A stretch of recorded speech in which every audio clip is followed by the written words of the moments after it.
परदेसियों से न अखियां चले थे साथ मिलके। कल्याण जी आनंद जी, रफी साहब के साथ एक से एक गाने कल्याण जी आनंद जी ने दिए, सुपरहिट गाने कल्याण जी आनंद जी ने दिए।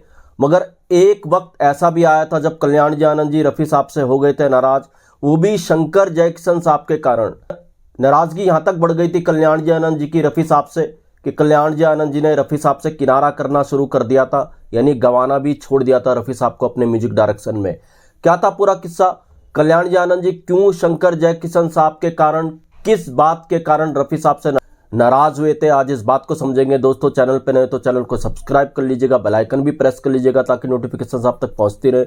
नमस्कार, मैं महेश कोहली। बॉलीवुड संगीत के सफर से संगीतकार कल्याण जी आनंद जी, जब इन्होंने अपनी संगीत यात्रा की शुरुआत की थी हिंदी फिल्म जगत में, तो इनकी फिल्म थी इंडिपेंडेंट म्यूजिक डायरेक्टर। इनकी पहली फिल्म थी वो थी सम्राट चंद्रगुप्त।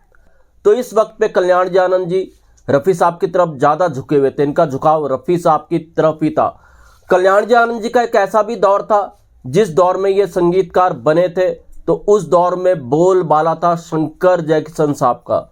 तो कल्याण जी आनंद जी ने इसी दौर में यानी 60s के शुरुआत में एक फिल्म की थी छलिया। छलिया में राज कपूर थे, नूतन जी थी। तो छलिया का म्यूजिक सुपर डुपर हिट रहा, लोगों के सर चढ़ के बोला। मगर इसके बावजूद भी प्रॉब्लम क्या थी कल्याण जी आनंद जी के लिए? छलिया का संगीत जो था वो बिल्कुल ऐसा लगता था जैसे शंकर जयकिशन साहब का संगीत हो। छलिया का एक गाना है डम डम डिगा डिगा मौसम भीगा भीगा, मुकेश जी ने इस गाने को गाया था। ये गाना पता ही नहीं चलता था किसका है, शंकर जयकिशन साहब का या कल्याण जी आनंद जी का है। एक तो राज कपूर साहब पे गाना पिक्चराइज हुआ था, दूसरा इसमें मुकेश जी की आवाज थी, तीसरा स्टाइल शंकर जयकिशन। तो ये गाना किसी एंगल से नहीं लगता था कि ये गाना कल्याण जी आनंद जी का है। छलिया के गाने सुपर डुपर हिट है, आज भी छलिया के गाने सुपर डुपर हिट है। मगर उस वक्त में ऐसा लगता था ये जो स्टाइल है ये कल्याण जी आनंद जी शंकर जयकिशन का स्टाइल कॉपी कर रहे हैं। छलिया के गाने सारे मुकेश जी और लता जी ने गाए थे, एक गाना इसमें रफी साहब का था। 1965 में स्टाइल को चेंज किया कल्याण जी आनंद जी ने, जब जब फूल खिले से खुद को साबित किया कल्याण जी आनंद जी ने। इसमें रफी साहब की आवाज ने कमाल किया था। जब जब फूल खिले के गाने, परदेसियों से ना अखियां मिलाना, इस गाने ने वो कमाल किया था जो कमाल आज भी बरकरार है।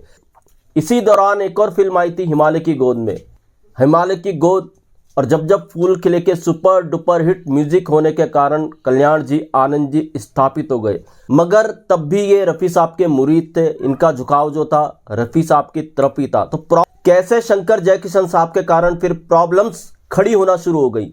जब संगीतकार कल्याण जी आनंद जी स्टैब्लिश हो गए, स्थापित हो गए, तो उनको शोज मिलने शुरू हो गए थे 60s के दौर में।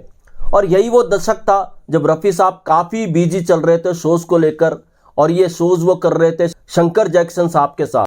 तो रफी साहब शंकर जयकिशन साहब के साथ बिजी थे शोज में। तो इधर जब कल्याण जी आनंद जी को शोज मिल रहे थे तो कल्याण जी आनंद जी ने सोचा क्यों ना वो रफी साहब के साथ शोज करें। तो कल्याण जी आनंद जी के कल्याण जी एक प्रपोजल लेके गए शोज का रफी साहब के पास।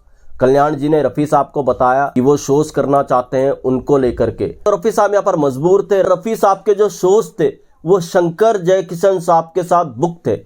अब यहाँ पे रफी साहब मजबूर थे। जब कल्याण जी आनंद जी ने बताया उनको शो मिल रहे हैं और वो चाहते हैं कि उनके साथ वो शो करें, यानी रफी साहब के साथ वो शोज करना शुरू कर दे कल्याण जी आनंद जी। रफी साहब ने उनको अपने हालात से वाकिफ कराया। रफी साहब ने बताया वो आजकल बिजी चल रहे हैं शंकर जयकिशन साहब के साथ, इसलिए वो उनके साथ शोज नहीं कर सकते।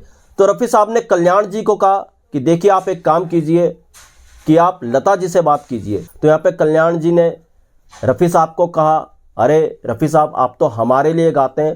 तो रफी साहब ने फिर उनको सलाह दी, देखिए लता जी भी तो आपके साथ गाती हैं, तो आप ऐसा कीजिए लता जी से भी बात कीजिए, हम दोनों से ही बात करके देख लीजिए, मैं तो बिजी हूं, तो आप लता जी से भी बात कीजिए। मगर यहाँ पे कल्याण जी चाहते थे कि सिर्फ रफी साहब ही उनके लिए शोज करें, जो कि उस समय मुमकिन नहीं था क्योंकि रफी साहब बिजी थे शंकर जयकिशन के शोज में। तो रफी साहब ने उनको सलाह दी कल्याण जी आनंद जी को। मगर कल्याण जी को यह सलाह ऐसी लगी रफी साहब की, कल्याण जी ने सोचा रफी साहब उनको टाल रहे हैं। अब कल्याण जी ने सोच लिया कि रफी साहब से वो दूरी बना लेंगे और उन्होंने ऐसा किया भी। कल्याण जी आनंद जी ने काफी वक्त तक फिर रफी साहब से दूरी बनाकर रखी।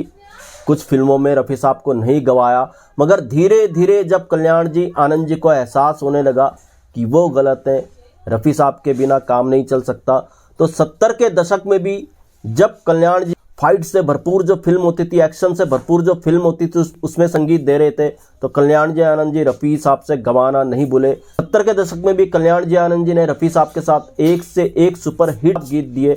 मगर कल्याण जी आनंद जी को अगर आप देखेंगे, उनकी संगीत यात्रा को देखेंगे, रफ़ी साहब ने वाकई उनके लिए नायाब गीत दिए। मगर कल्याण जी आनंद जी के लिए ज़्यादा किशोर कुमार साहब ने गाया और मुकेश जी ने गाया। किशोर कुमार साहब ने लगभग 270 तक गाने दिए कल्याण जी आनंद जी के लिए, और मुकेश जी का 150 से ऊपर कुछ क्रॉस करते हैं गाने, 100 कुछ ऐसा ही गानों का हिसाब किताब है मुकेश जी का कल्याण जी आनंद जी के लिए। मगर रफ़ी साहब ने कल्याण जी आनंद जी के म्यूजिक डायरेक्शन में उतने गाने नहीं गाए जितना 60 के दशक में कल्याण जी आनंद जी का झुकाव था रफ़ी साहब के लिए।